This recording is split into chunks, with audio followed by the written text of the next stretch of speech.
Hello, everybody, and thank you so much for joining us today. My name is Marla Stelk. I'm the Executive Director at the Association of State Wetland Managers, and we are very excited to bring to you a Hot Topics webinar today that we have pulled together in a collaboration with the Society of Wetland Scientists on mentoring the next generation of wetland professionals. Our webinar today will go from 3 to 4:30 Eastern Time. And we are excited about all the panelists that we have with us today. And for all of you, we want to hear from you what you need in a mentorship program. So today's webinar is going to be introducing this partnership on student mentorship that we've developed with the Society of Wetland Scientists. As you know, the current wetland contingent is aging and is retiring at record rates, with more than 3.2 million more baby boomers retiring in the third quarter of 2020 than in the same quarter during 2019, according to a recent Pew Research study. So clearly this creates a monumental hiring challenge for agencies and universities, nonprofits, et cetera, but it can also result in a significant loss of institutional knowledge as seasoned employees leave the workforce. This also, however, presents a tremendous opportunity for students and emerging professionals to pursue their professional goals. But how the organization manages that transfer of knowledge is critical. And so we are trying to gain as much information from you so that we can make that transition successful. So the Society of Wetland Scientists and the Association of State Wetland Managers have agreed to provide a joint membership opportunity for students in 2022. Any student who joins either organization next year will receive a free complimentary membership to the other organization. ASWM and SWS have also engaged in discussions regarding partnering on the Student Mentorship Initiative, which we'll be developing through next year, and we're looking to launch in 2023.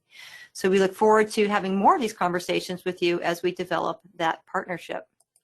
Today's agenda, we're starting out right now with welcome and introductions. I'm going to try and zip through these very quickly so then we can move on to Greg Noe, who's the president of the Society of Wetland Scientists, where he'll talk about SWS and opportunities for students. And we'll also hear from Jeff Matthews, who leads some of the SWS mentoring programs at the Society on what they're working on. Then I'll talk briefly about the Association of State Wetland Managers and opportunities for students here. But most importantly, then we're going to hear from 4 students, Jessica Idle, Carolyn Copenhaver, Indigo Tran, and Nadia Bowles, about their experiences. And we'll end up with a 30-minute student panel discussion moderated by John Podoliak. And then at the end, we'll have a Q&A period where those questions that you're entering in, we can address those more directly. So quickly introducing our speakers today, our students, we have Jessica Idle, who is at the University of Hawaii at Manoa. Jessica was also a recent John Kussler Student Scholarship Awardee here at the Association of State Wetland Managers, and that enabled her to participate in our annual meeting this year at no cost. So we're excited about that. And her goals include expanding and restoring wetlands through state and federal protected areas and through biocultural restoration with the goal of recovering endangered water bird species while restoring human connections to wetland species. Next, we have Carolyn Copenhaver, who's with us today from the SUNY College of Environmental Science and Forestry, where she's a master's student in landscape architecture. And her goals are crossing into the environmental field and pursuing wetlands and waterways as part of her interdisciplinary career. Then we'll move to Indigo Tran, who's a master's student at Missouri State University in the biology program. And her goals are about bridging the gap and offering genuine support to students and early career wetland professionals. And then finally, we'll hear from Nadia Bowles, who's a master's student at Auburn University in the forestry program. And her goals are around creating platforms where students feel comfortable showcasing their work or research with one another and are also able to receive information on diverse opportunities that go unnoticed. So we're really excited to have such a great, diverse panel with us today. I think you're going to learn a lot from them, and I know I'm going to learn a lot from listening to them today. And then finally, John Podoliak is going to be our Master of Ceremonies. He's going to be moderating our panel at the end here. He is a doctoral student at the University of Missouri in their Natural Resources program. And his goals are around understanding whether restored wetlands are providing multiple ecosystem services as intended, including wildlife habitat and nutrient cycling. So this webinar is being recorded, and this recording will be available in about 2 to 3 weeks' time on ASWM website, which you can see on your screen here. And you can access all of our webinar archives through the link up here or directly through our ASWM events link down in here. We've been doing webinars for probably 12, 15 years now, so we have a pretty significant library that we welcome you to check out. The vast majority of them are available for free for anytime, anywhere learning. This will also be posted on the Society of Wetland Scientists website at sws.org. And as you can see on here, if you go to the top of their website here, they also have an events button where you can go to, and that's where you can access their webinars. And on both sites, you can not only access webinar recordings, but you can also access information about really cool upcoming webinars. So if you are actively interested in learning more, these are the two websites to go to. Okay, so I think I got through that successfully in my 10 minutes. And so I'm going to move this over now to Greg, who's going to share a little bit about SWS. Thank you, Marla. Hello, everyone, and welcome to this joint webinar on wetland student programs. As Marla said, my name is Greg Noe. I'm the president of the Society of Wetland Scientists. So, who is SWS? We're an increasingly global community with interests in wetlands. We have a large membership from around the world, and we are an international society who has, although historically had a strong basis in wetland science, we really have what we consider to have three stools of our membership that are integrated and combined to make us who we are. And those three stools include, or three legs of the stool include academic researchers, practitioners, and government employees. SWS offers many valuable benefits to our members to help for them to keep up with international developments in wetland science and management, as well as awards to acknowledge the best in our profession and to further career development. SWS is diverse with organizational, geographic, and topical focus areas where any wetland professional can network and contribute. We include chapters from around the world, but also many individual chapters within the United States, and a large array of committees and sections for our membership to become active in. And in particular, what I'll want to focus on is that SWS currently offers and is seeking to expand our offering of benefits to students in wetland science and management. And that is multifaceted. And I'd like to thank David Riera from the student section and the other leaders and members of the student section, including Stephanie Manguia, for compiling this list of all the benefits that we could come up with for what students get out of being a member of SWS. And I'm not going to ask you to read all of them, but the point is we work hard to make sure that we can be a career, professional, and educational resource for students, including grants that are available, some mentoring opportunities, training, publications, and I think importantly, networking and a community. So I very much look forward to hearing from our panel today to help hear some more from students and early career professionals for ideas of how SWS and ASWM together can help create more additional strong benefits for the students among us. And with that, I'm going to transition to Jeff Matthews, who's our chair of our Education and Outreach Committee. Jeff. Thank you, Greg. As Greg mentioned, SWS offers a lot of educational and mentoring opportunities for students and for early career professionals. As the chair of the SWS Education and Outreach Committee, my group works to foster the exchange of information on wetland science among wetland professionals, wetland educators, and the general public globally.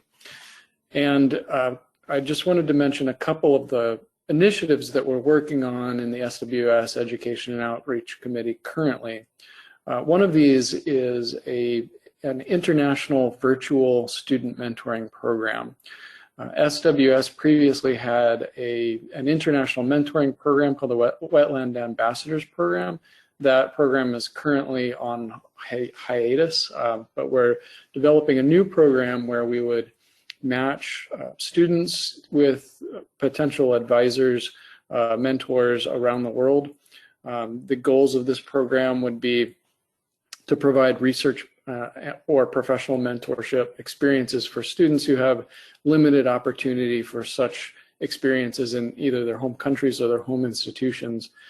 Another goal would be to facilitate these long-term professional relationships between mentors and mentees, and also to facilitate relationships among the mentees in the program. Third, we'd like to develop a cadre of wetland professionals who can carry out the SWS mission worldwide. In addition to this mentoring program, we're also working on on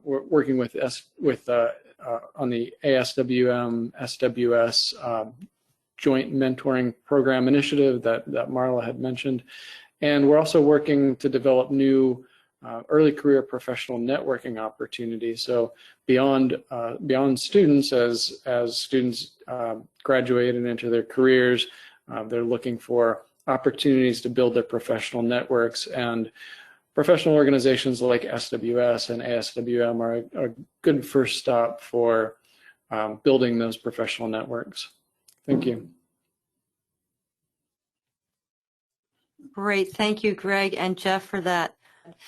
So the Association of State Wetland Managers, as you can see here, this was the last full in-person annual meeting that we had out in at the National Conference Center in Virginia. Sadly, the last couple of years we've had to be virtual like everyone else, but these are some of the faces of the people that you see in our organization, and as you can tell, we're for the most part, we're very white. We're looking to change that. The association has made a commitment to do more diversity outreach and be more inclusive and active in really making our organization much more welcoming and open place for folks, and to do what we can to bring those early career professionals or people who are coming back and changing careers back into our fold.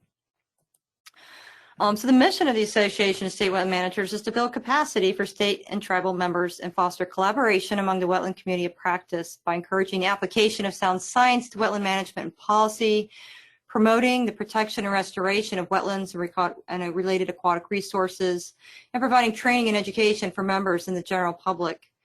You know, we see in the future, as a result of our work, if we do it successfully, is that the wetland community has access and effectively uses of sound science, policy, and partnerships to preserve, protect, and restore the nation's precious and limited resources.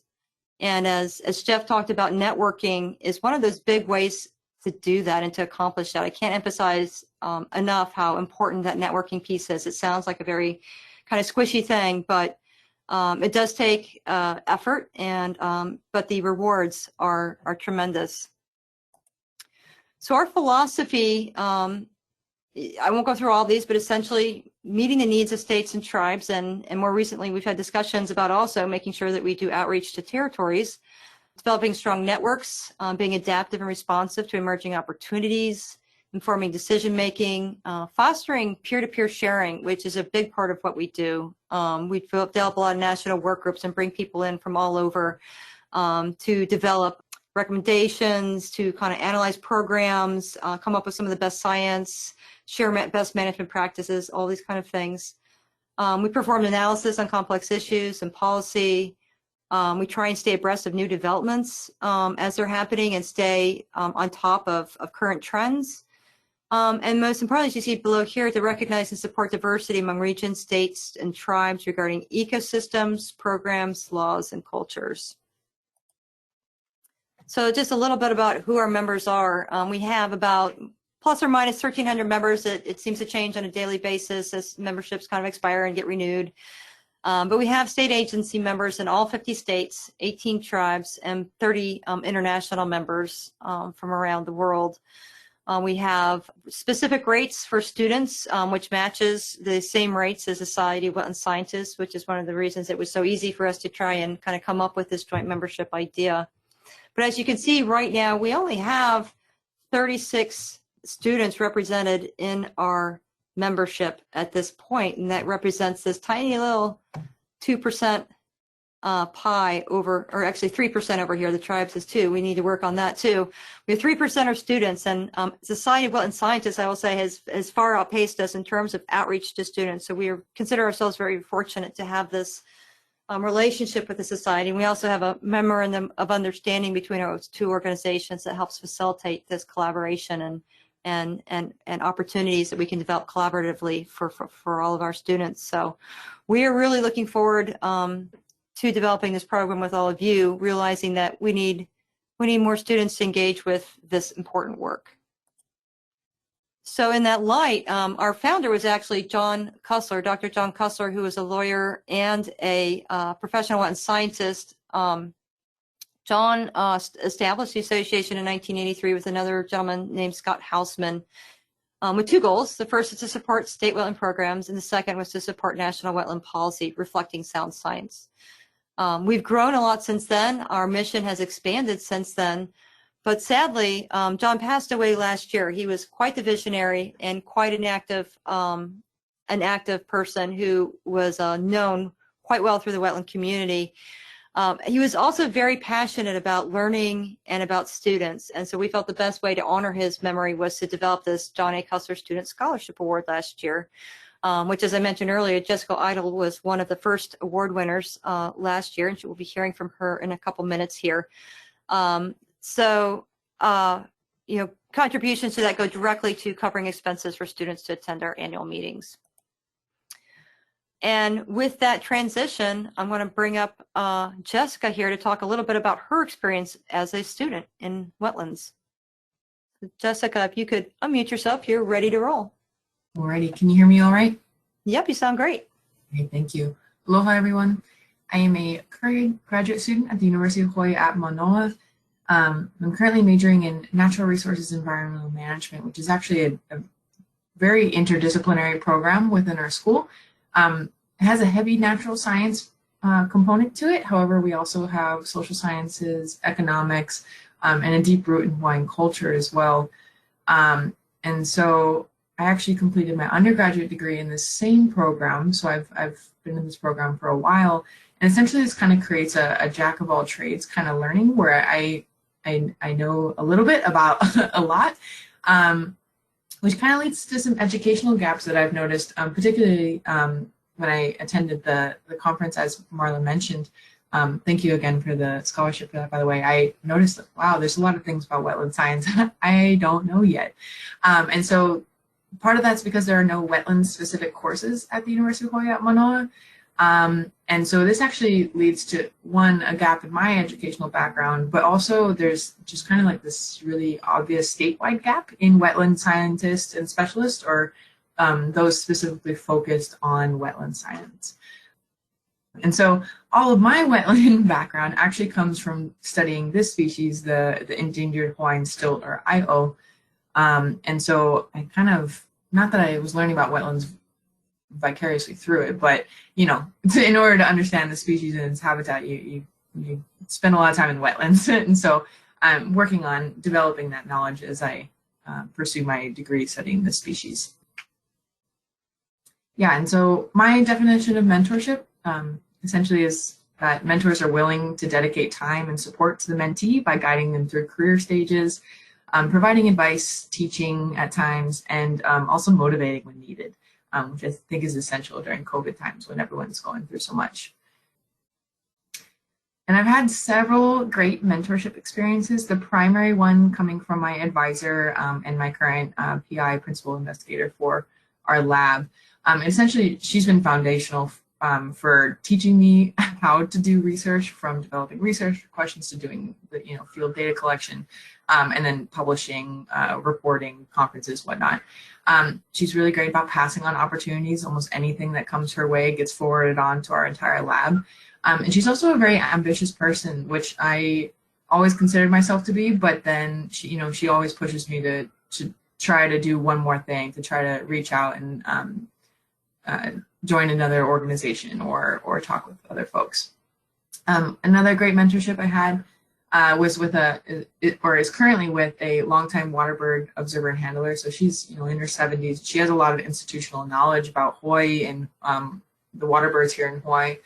And so she's been great for providing field experience, hands-on training. We fly over and we'll stay at her house and band waterbirds. And she just is really enthusiastic. And she's also provided support for myself and my colleague here in this photo in starting our own business working with waterbirds and wetlands.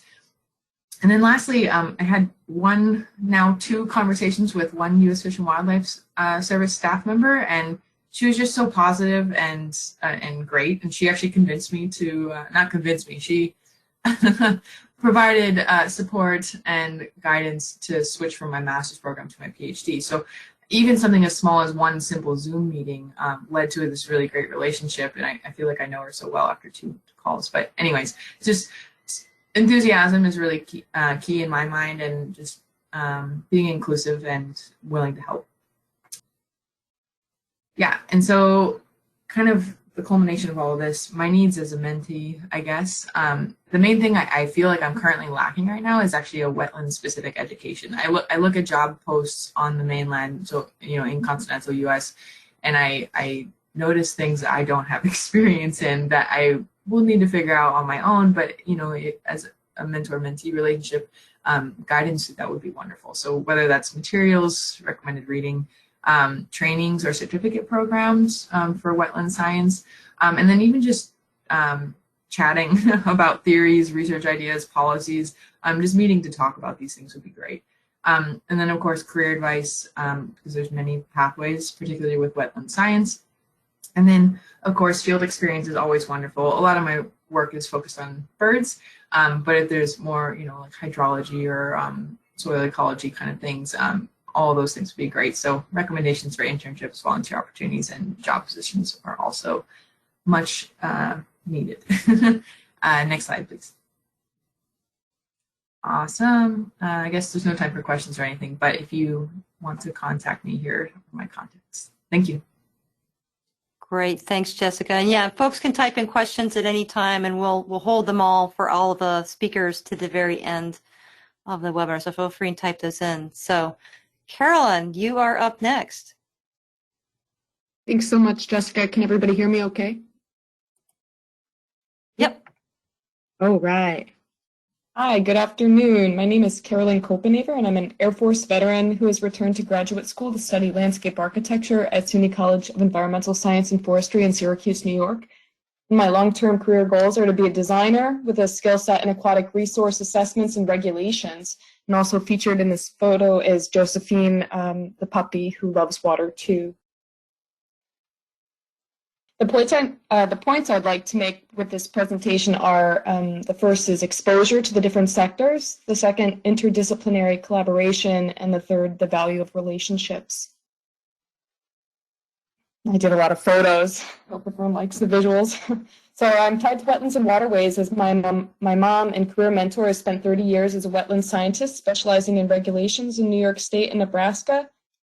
Her career has afforded me exposure to the different sectors of work, from federal and state service to large private corporate structure and a small consulting business out of my childhood home. So it's so very important for young individuals to have access to these different job sectors and those that are out there. And although this experience is unique to the individual, hearing and seeing the ugly truths, not just the sales pitch or statistics, is invaluable. Internships, I'd say, are a great way to get this exposure, although to cover all of the sectors through this approach would be a lot. Through the last decade, my understanding of the importance of wetlands and waterways and differing ecological communities has grown, not only job sector-wise, but also the variations in ecological communities, land use, and regulations, which are location-dependent and are important to be aware of and exposed to. And this is even more true today as we've entered the Anthropocene, with the changes in climate being more profound. So here's a map of an old project showcasing a potential mass climate migration to Syracuse, New York. And the Chamber of Commerce here is really excited to see this. So in studying landscape architecture, I found it shocking as to the lack of depth in which scholastically we've covered ecology and the natural sciences. And so much emphasis is placed on the social realm, which rightfully there's a lot to cover. However, everything is interrelated, and as designers, we need mentors and peer collaborators to help guide us in ecological considerations. There are opportunities all around us to learn, and mentorship and collaboration is a vital resource. I'm advocating for interdisciplinary collaboration as part of the mentorship program. How can we as future leaders of our built world and stewards of our natural environment work together at all scales for improved processes, better decisions, and a better world for future generations? What can I learn from the architect or wetland specialist, and what can they learn from me? This photograph showcases existing conditions of trails along the eroded riverbanks of the Salmon River located in central New York. I spent the past summer working on a report for funding, which was a continuation of collaborative efforts between a landscape architecture studio and the New York State Department of Environmental Conservation to address trail alignment and planning for this waterway. Another graphic from the report exemplifies an effort to try to explore and understand the many factors involved in a built and natural realm. So during the summer on my days off, I joined a team of fish biologists and the region's forester to help grapple with the complexity of this 14-acre site, and the time with them was completely invaluable. And although this report had a conclusion, I still have so many questions and so much to learn. We need specialist and generalist collaboration and exposure to as much as we possibly can. Please do not leave us yet, baby boomers. I plea. Next slide. I'll wrap up with a few slides highlighting one of the most influential mentors I've had the pleasure to work with, a trusted friend and former boss. This mentor leads by example and wears many hats as a small business owner, designer, landscaper, engineer, community member, invasive species eradicator, environmental steward, and mentor. This photo is of a wetland I was privileged to plant under him, but you asked me during the process, I wouldn't have said so. What made this mentorship so important was that he was truly present. He saw and heard my interests, strengths, and weaknesses and supported them through opportunities to learn and grow both within and outside the company. This is the most important aspect of mentorship, a connection, a give and take interpersonal relationship. I believe more in-person exposure to professionals could make a significant difference to students. I know it's what I'm looking for. And I try to do the same, giving my undivided attention to those who seek mentorship with me. At worst, I just keep showing up and being there with a smile.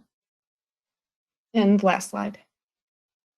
I'd just like to thank everybody today, and just the key takeaways from my portion is exposure to the different sectors, interdisciplinary collaboration, and the importance of relationships. Thank you so much. Excellent. Thank you, Carolyn. That was wonderful. All right, so we're going to move on to Indigo Tran now. So Indigo, if you could unmute yourself. Hi, everybody. I'm Indigo, and I'm an international student doing my master at Missouri State University.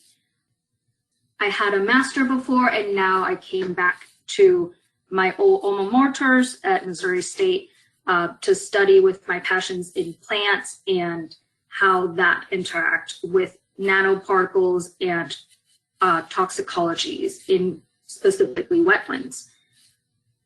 I also focus on biology educations for K-12 and undergraduate levels during my time here at Missouri State.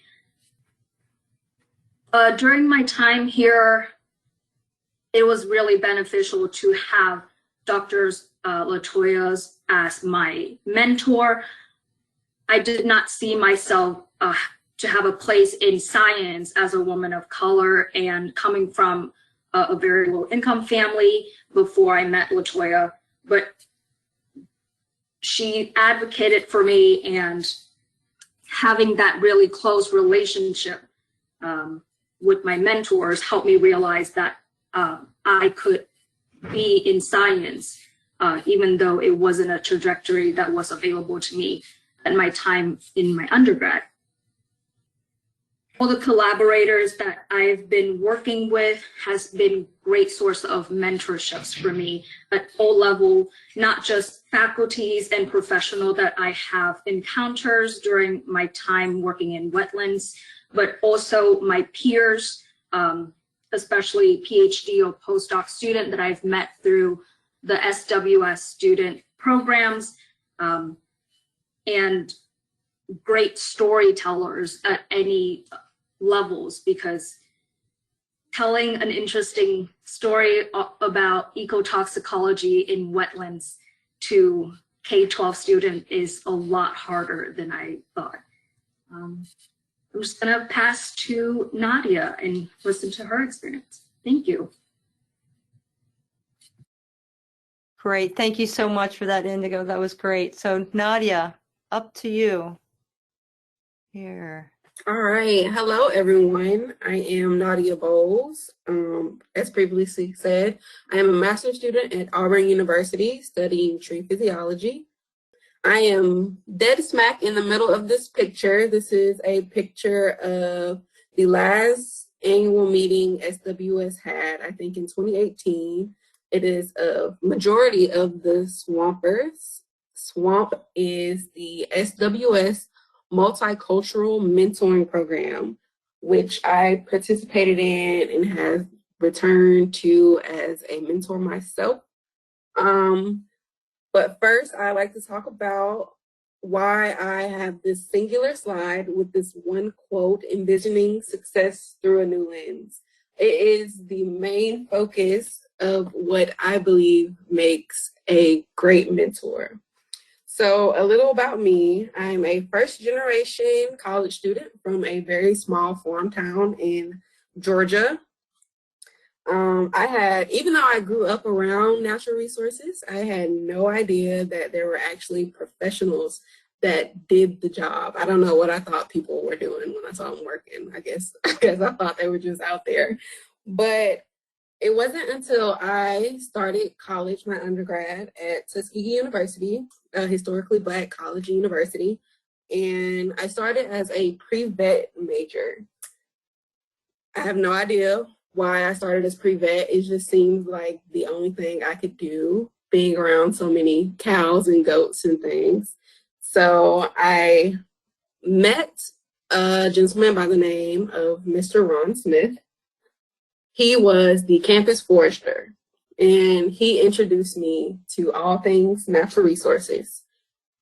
Mainly, he focused on forestry, so that's kind of where I went. That's how I ended up in the forestry world. But I remember one day telling him that I used to walk through this really wet grass, and it used to end up at this really nice stream, and I would see all of these little insects, and I didn't know what it was called.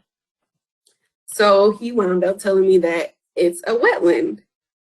And when I heard the word wetland, I was like, oh, of course, that makes a lot of sense. But I still didn't know much about wetland science. So he introduced me to SWS, asked me to apply to SWAMP because he couldn't necessarily give me more information on wetlands, but he knew where I could go. And this was my first vision of what being a great mentor is, because he was able to delegate me to other people. If being a great mentor isn't just about knowing everything, but it's knowing what you don't know and knowing how to give them what they need. So I was accepted to SWAMP in 2018. It was a great experience. I've never had a mentoring experience like this. We were all giving individual mentors. Mine was Alani. She is right on the right-hand side at the edge, smiling really big. She really stuck with me through that because that was my first big conference. I didn't know much about how research worked. And she just really helped me through. And all of the other students, we all instantly became friends. It felt like we were all connected, but sadly, it felt like we were connected by our struggles, but that just meant we weren't alone. So after that great experience, I reached back out to David Riera, who's on the ground smiling really hard right there. And if anyone knows David, they know David's a character. So I reached back out. And after this, I asked him, how could I get involved? How could I become more involved with SWS? And he told me that he was thinking of starting a student section, or it was in the works, and he needed someone to do communications. So that gave me a platform to not necessarily need to know the ins and outs of wetland science, but it still let me enjoy the outreach and helping students get their research out, or understanding that how important the students actually are to this field, because many of the people we met were a bit older and maybe looking to retirement. So I saw the gap, and I really wanted to foster an environment where students could feel comfortable coming to us and wanting to do a webinar or wanting to create a presentation so that they could find their own mentors and possibly become mentors at some point. So through SWAMP and through the student section, I was taught how I could excel in research as well. So they really helped me figure out how to choose my next moves, which was grad school. I knew I wanted to go to grad school, but I didn't know how to pick an advisor. So they helped me figure out the best ways to pick an advisor, the best way to have a healthy relationship with an advisor. And that's how I ended up at Auburn. My lab focuses on the physiological ecology of southern pine, but we also focus on the physiological ecology of coastal plants like marshes and mangroves.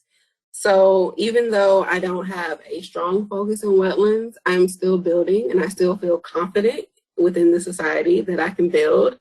And I know that with the background in SWAMP, that I'll have people that can actually help me get to where I'm going. So yeah, the number one thing for mentoring for me is being able to take someone else's background and see what that success looks like for them. And that's basically what SWAMP was for me.